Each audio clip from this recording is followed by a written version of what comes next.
அஸ்ஸலாமு அலைக்கும் வரஹ்மத்துல்லாஹி தஆலா வபரகாத்துஹு. கண்ணியமிக்க அல்லாஹ்வின் நல்லடியார்களே, ரபியுல் அவருடைய பிறை 12 பெருமானார் ஸல்லல்லாஹு அலைஹி வஸல்லம் அவங்களுடைய முபாரக்கான பிறந்த நாள். ஏன்னா அது வரைக்கும் நம்ம என்ன செய்கிறோம் கேட்டால், காலையில் 100 ஸலவாத், மேலும் நபி ஸல்லல்லாஹு அலைஹி வஸல்லம் அவங்களை குறித்த நாம் அறிந்து கொள்ள வேண்டிய முக்கியமான தகவல்களையும் நாம் பார்த்துக்கிட்டு இருக்கோம். அருமையானவர்களே, நேற்று நபி ஸல்லல்லாஹு அலைஹி வஸல்லம் சிறு வயது எப்படி இருந்தது, அதிலிருந்து நாம் பெறக்கூடிய படிப்பினைகள் என்ன என்பதை பார்த்தோம்.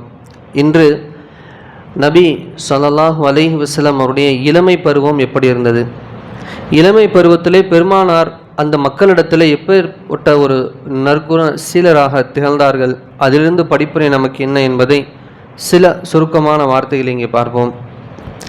பெருமானார் ஸல்லல்லாஹு அலைஹி வஸல்லம் அவர்கள் இளமை காலகட்டத்திலே அல் அமீன், நம்பிக்கைக்குரியவர்களாக இருந்தார்கள் என்பதுதான் இங்கு நாம் பார்க்க முடியும். நபி ஸல்லல்லாஹு அலைஹி வஸல்லம் அவர்களை அறிந்து கொள்வோம் என்ற அந்த தொடரில் நபி ஸல்லல்லாஹு அலைஹி வஸல்லம் அவர்கள் இளமை பருவத்தில் எப்படி வாழ்ந்தாங்க, ஏன் மக்கா மக்கள் அவர்களை அல் அமீன் என்று அழைத்தார்கள். நபி ஸல்லல்லாஹு அலைஹி வஸல்லம் ஒரு நபியாக அறிவிக்கப்படுவதற்கு முன்பாகவே மக்காவுடைய மக்களின் இதயத்தில் பெருமானார் ஸல்லல்லாஹு அலைஹி வஸல்லம் அவங்களுக்கு ஒரு பெரிய இடத்தை கொடுத்து வச்சுருந்தாங்க. அதற்கு காரணம் பெருமானாருடைய அமானிதத்தை பாதுகாக்கக்கூடிய தன்மை, பெருமானாருடைய சொல் செயல்களில் உள்ள தூய்மை, பெருமானார் ஸல்லல்லாஹு அலைஹி வஸல்லம் அவரிடத்தில் இருந்த நற்குணங்கள் ஆகிய இந்த விஷயங்கள் எல்லாம் அந்த மக்கா குறைஷிகளுக்கு மத்தியில் பெருமானாருக்கென்று ஒரு தனிப்பட்ட ஒரு இடத்தை கொடுத்துருது. எனவே தான் நபி ஸல்லல்லாஹு அலைஹி வஸல்லம் அவரை அல் சாதிக், அல் அமீன், உண்மையாளர், நம்பிக்கையாளர் என்பதாகலாம் அழைத்தார். ஏன் அப்படி அழைச்சாங்க?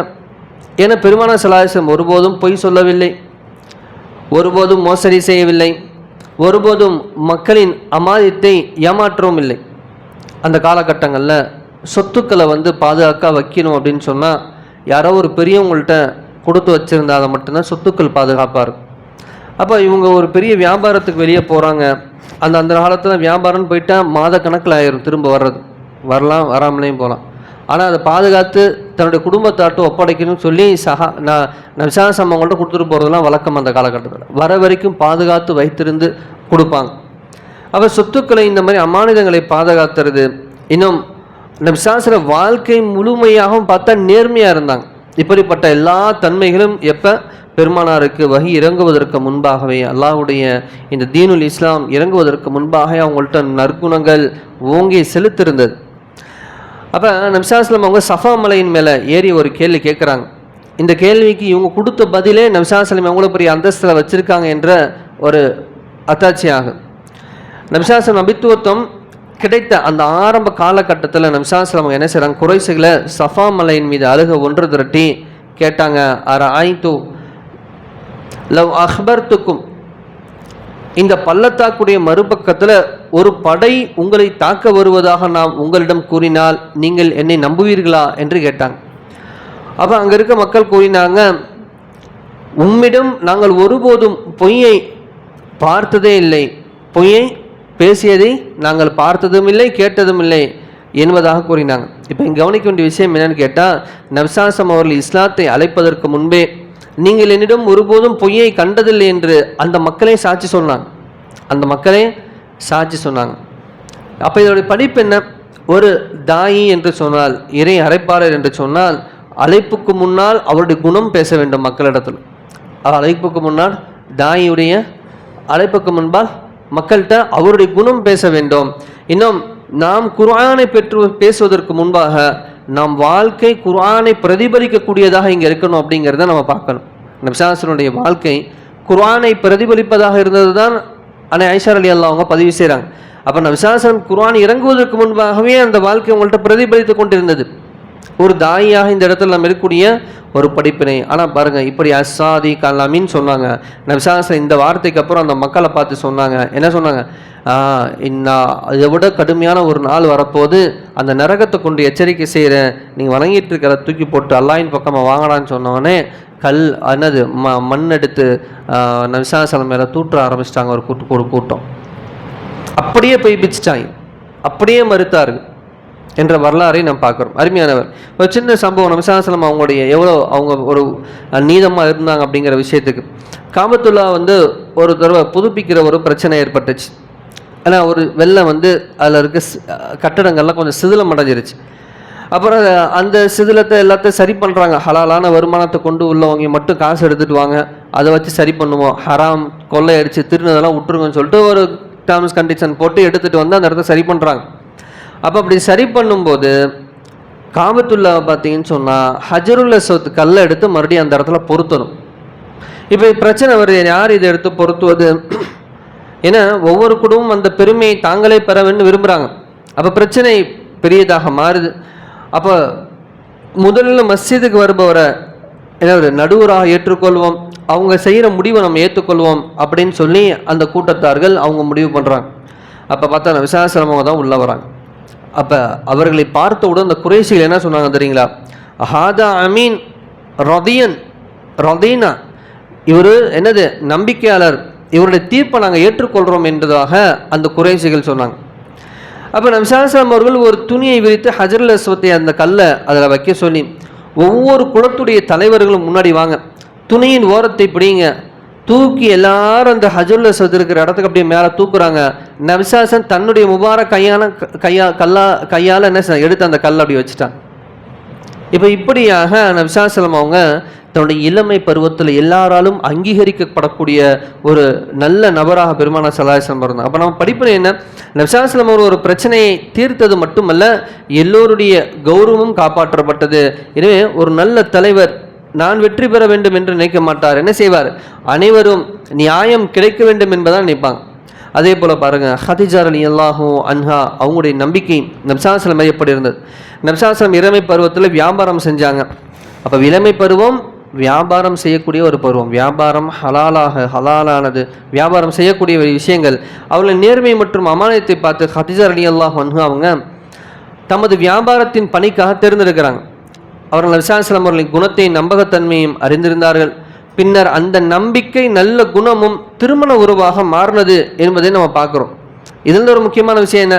நபிஸல்லல்லாஹு செல்வம் முதலில் அவர்களை பெரியவராக ஆக்கவில்லை, அவருடைய குணம்தான் அவங்கள உயர்த்தியது என்ற விஷயத்தை நம்ம பார்க்குறோம். ஹதீஜா ரலியல்லாஹு அவங்களுடைய வியாபாரத்துடைய தன்மையில் போக்குவரத்து எப்படி இருந்ததுங்கிறத கேட்டு தெரிஞ்சுக்கிட்டு பிறகு அவங்கள்ட்ட என்ன செய்கிறாங்க? ஹதீஜா ரலியல்லாஹு அன்ஹா மிகப்பெரிய செல்வ சீமாட்டி, ஆனால் நபிஸல்லல்லாஹு அவங்க தூது அனுப்புகிறாங்க, எங்களுக்கு உங்களை திருமணம் செய்ய விரும்புகிறேன், என்ன சொல்கிறீங்க? நபிஸல்லல்லாஹு எடுத்தோடனே பதில் சொல்ல தன்னுடைய பெரிய தந்தையிட்ட போய் நின்னாங்க. தன்னுடைய பெரிய தந்தையிட்ட போய் நிற்கிறாங்க, எனக்கு இந்த மாதிரி கடிதம் வந்திருக்கு, தூது வந்திருக்கு, என்ன செய்யட்டும்? ஒத்துக்குத்தாங்க. அவங்க பெரிய என்னது செல்ல சீமாட்டியாக இருக்காங்க, அவங்கள்ட்ட பெரிய செல்வங்கள் குமிஞ்சிருக்கு, ஒத்துக்குங்க. ஏன் அப்படின்னோடனே அவங்களுடைய அனுமதி கிடைச்சோன்னு தான் சரின்னு ஒத்துக்கிறாங்க. ஆனால் அதே நேரத்தில் அந்த மக்கால இருந்த பல செல்வ சீமாட்டிகள் பெருமானாரை நிக்கா செய்ய வேண்டும் என்று ஆசைப்பட்டாங்க.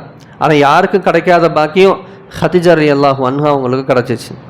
அப்போ குர்ஆன் நபிஸல்லல்லாஹு அலைஹி குணத்தை பற்றி என்ன சொல்லுதுன்னு பார்த்தா, அல்லாஹ் கூறுகிறான், வ இன்னக லஅலா ஹுலுகின் அதீம், நிச்சயமா நபியே நீங்கள் மகத்தான குணத்தின் மீது இருக்கிறீர்கள் என்பதாக அல்லாஹ் குறிப்பிடுகின்றார். அப்போ நபிஸல்லல்லாஹு அலைஹி மிகப்பெரிய சிறப்பு வெறும் தோற்றம் மட்டுமல்ல, அவருடைய குணம், அவருடைய உண்மை, அவரிடத்துல எதனாச்சும் கொடுத்தோன்னா பெருமானார் ஸல்லல்லாஹு அலைஹி வஸல்லம் அமானிதத்தை பாதுகாக்கக்கூடிய தன்மை, அவங்களுடைய பொறுமை, அவருடைய மன்னிப்பு, அவருடைய இரக்கம், இது எல்லாமே என்பது நபிஸல்லல்லாஹு அலைஹி வஸல்லம் அவர்களுடைய ஒரு பரிபூர்ண தன்மையை நபிஸல்லல்லாஹு அவங்கள்ட்ட ஏற்படுத்து. இன்று நாம் எடுத்துக்கொள்ளக்கூடிய ஒரு 4 பாட விஷயங்கள் என்னன்னு கேட்டால், இன்னிலிருந்து முடிவு செய்யணும், இப்பேற்பட்ட பெருமானார் ஸல்லல்லாஹு அலைஹி வஸல்லம் அவங்களுடைய புனிதமிக்க ஒரு மாதத்தை பெருமானாரை வழியில் நம்ம இன்றைக்கி என்ன செஞ்சிட்டோம்? ஹக்கில் நேர்வழியில் வந்துட்டோம். இன்னையிலிருந்து என்னுடைய வாழ்க்கையில் இந்த 4 பாடங்கள் இருக்கணும். என்னது? உண்மையே பேசணும். அது சிறிய விஷயமா இருந்தாலும் சரி, பெரிய விஷயமா இருந்தாலும் சரி, உண்மையே பேசணும். எந்த சின்ன விஷயத்துக்காக நம்ம பொய் சொல்லணுங்கிற அவசியம் கிடையாது. எங்கள் பெருமானாருடைய வாழ்க்கையிலிருந்து நாங்கள் பாதுகாப்பாக எடுக்கக்கூடிய விஷயங்கள். அடுத்து அமானிதத்தை பாதுகாக்க வேண்டும். பணம் பொருள் மட்டும் அமானிதம் இல்லைஞ்சி, பொறுப்பு கொடுத்தாலும் அமானிதம் தான். ஒரு விஷயம் தீனில் கொடுக்கப்படுது, பொறுப்பு, அதுவும் அமானிதம் தான். ரகசியம் எதுவாக இருந்தாலும் என்ன செய்யணும்? அமானிதத்தை பாதுகாக்கக்கூடிய தன்மையை உருவாக்கி கொள்ள வேண்டும். இன்னிலிருந்து நல்ல குணத்தை வளர்க்க வேண்டும். ஏன்? நபிஸல்லல்லாஹு அலைஹி வஸல்லம் அவர்கள் நேசிப்பதாக சொல்வதுடன் அவர்கள் குணத்தை நம்மிடம் கொண்டு வர வேண்டும். நபிஸல்லல்லாஹு அலைஹி வஸல்லம் நேசிக்கிறோன்னு சொல்லிட்டா, நபிஸல்லல்லாஹு அலைஹி வஸல்லம் குணம் எங்கள்கிட்ட ஒரு நல்ல குணம். நபிஸல்லல்லாஹு அலைஹி வஸல்லம் சாதிக் அமீன் என்று பேர் வாங்கி வச்சிருக்காங்க. நீங்கள் நம்ம ஊரில் அப்படி ஒரு பேர் நம்மக்கிட்ட இருக்கான், சாதிக்கு இவர் உண்மையாளருங்க, இவர் அமீனுங்க, இவர் நம்பிக்கையாளருங்க, என்ன பேர் நமக்கு சொல்லுங்க பார்ப்போம். அதே மாதிரி பிரச்சனையில் நீதியும் நடக்க வேண்டும். ஒரு பிரச்சனை நடக்குது, நடுவர் ஆக்குறாங்க அப்படின்னு சொன்னால் நான் விசாசனில் எப்படி நீதமாக நடந்தாங்களோ, ஒரு கோத்திரத்தை மட்டும் வஞ்சகம் வாங்காமல் எல்லாத்துக்குமே பொதுவாக எல்லாரும் ஏற்றுக்கிற மாதிரி எப்படி தீர்ப்பளித்தாங்களோ அது போன்ற ஒரு நீதத்தை இங்கே பேண வேண்டும். நமக்கு சாதகமாக இருந்தால் மட்டும் நியாயம் பேசாமல் எல்லா நிலையும் நியாயமாக இருக்க வேண்டும். அருமையானவர்களே, இதெல்லாம் நாம் மேற்கொள்ள வேண்டியது. இறுதியாக விசாசலம் அவர்கள் 40 வயதில் நபியாக அறிவிக்கப்பட்டாங்க. எத்தனை வயசுலங்க? 40 வயசில். ஆனால் அதற்கு முன்பே அவர்கள் அல்லமீன் என்ற நம்பிக்கையாளர் என்ற பெரிய பட்டத்தை அவங்க பெற்றுக்கொண்டாங்க.